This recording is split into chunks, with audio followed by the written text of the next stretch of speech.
Our underlying profit for 2011 grew by 11%.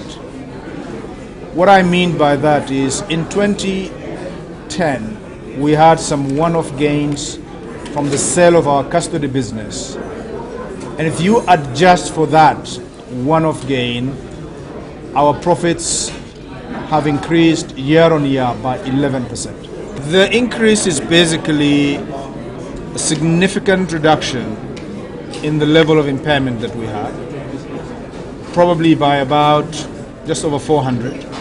We had significant reduction in costs of another 450 million, and we had some marginal growth in our top line as well.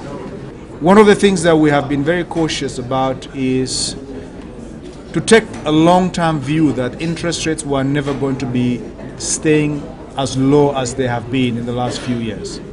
And therefore, whatever assets that we booked were such that they were either short-term or were very cautious in the amount of security that we took, just to make sure we protect ourselves against any threat of interest increase that has happened in the last 4 months of 2011.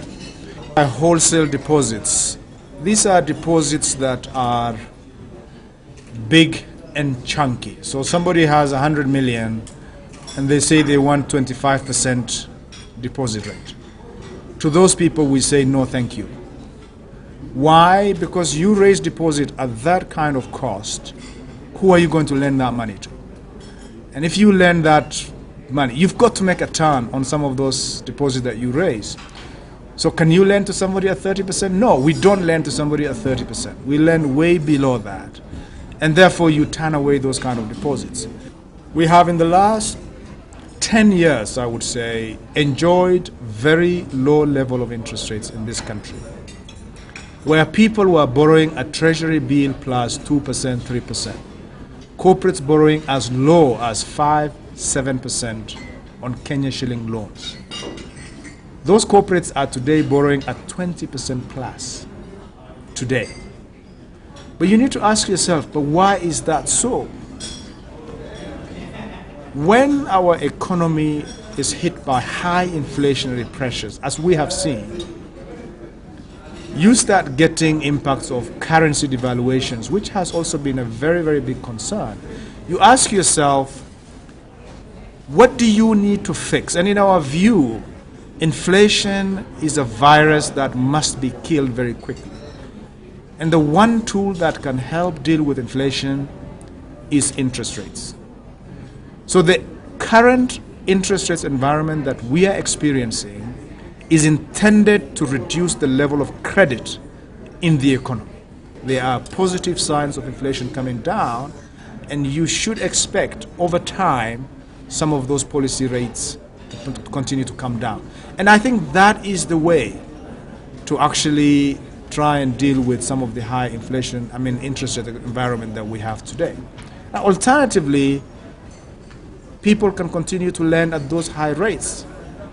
And that is the difference between what we do at Barclays and what some of our competitors do. Some are prepared to continue to lend at those high rates that people here quoting of about 30%. We don't lend money at 30% to anybody. Okay?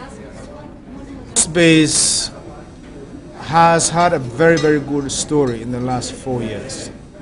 This is on the back of some expansion that we did, where we built a significant number of branches.